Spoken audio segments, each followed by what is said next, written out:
C'est une maison vide, dont l'adresse exacte doit rester secrète.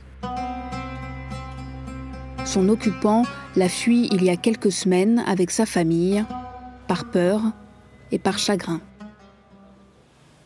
On ne peut pas rester ici sans pleurer, ma femme et moi. On les voit partout, comment ils s'asseyaient ici ou sortaient sur le balcon là-bas. On est parti car on ne se sent plus en sécurité, mais aussi parce que cette maison est trop pleine de souvenirs. Voilà les affaires de mon fils, celles qu'il portait quand il est mort, et ça, c'est son parfum.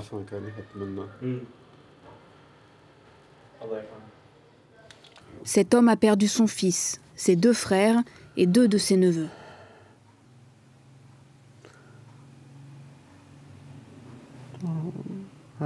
Quand un drame arrive dans une famille, on dit au revoir à une personne. Moi, j'ai dû en enterrer 5 en même temps. Ce que j'avais de plus précieux.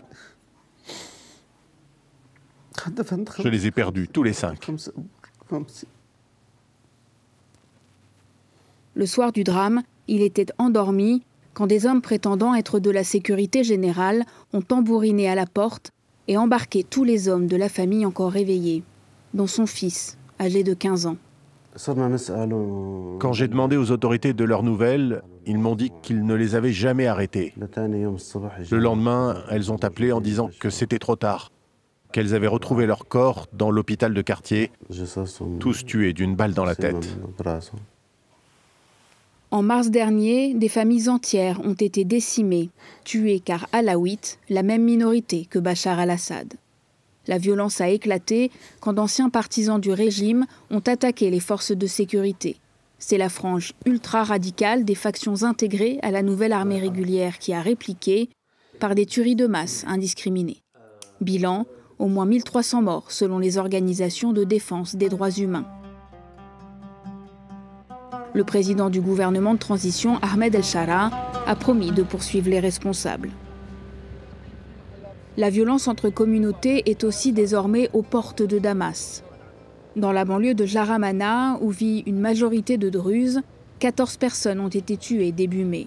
Des hommes armés ont ouvert le feu à ce checkpoint en représailles à un message moquant l'islam, supposément partagé par un habitant du quartier. Face au risque d'embrasement et de vengeance, la société civile se mobilise, responsables religieux, familles des victimes et différentes communautés organisent des vigies en mémoire des défunts. Pour apaiser les tensions, cette ONG crée des événements pour encourager le dialogue entre les différentes confessions et promouvoir la paix civile. Nous sommes une seule communauté. Ne regardons pas la religion de l'autre. Ne faisons pas de discrimination. Nous sommes une seule main.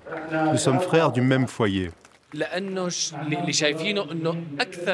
La chose la plus importante dont les Syriens et la Syrie ont désormais besoin, c'est de ça, de la stabilité pour toutes les communautés existantes. Nous avons tous des peurs et un manque de confiance, mais on peut régler ça avec de la communication, en apprenant à se connaître. L'humain est toujours l'ennemi de ce qu'il ne connaît pas. Si la personne en face m'est inconnue, alors elle me fait peur. Il faut qu'on apprenne à se débarrasser de ça et de ces divisions qui nous habitent. Mais les divisions ne sont pas que sectaires. Dans un pays ravagé par la guerre, le manque de ressources et la prolifération des armes, tout peut devenir source de graves conflits.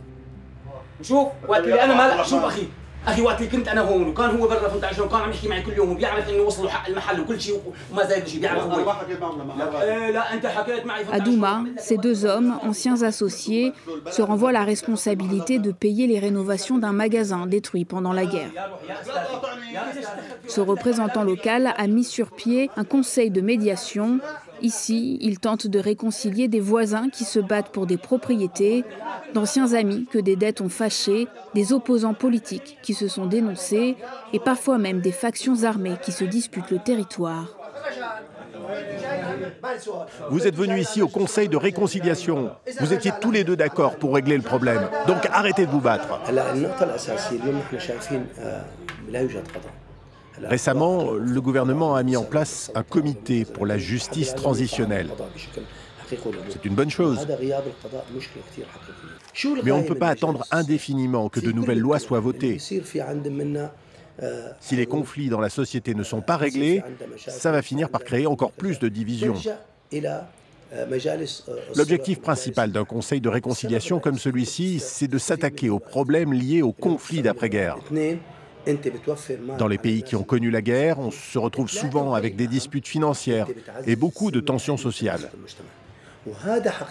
Ces conseils permettent de gagner du temps, d'économiser de l'argent pour ceux qui sont en conflit et surtout de renforcer la cohésion sociale et la paix dans la communauté.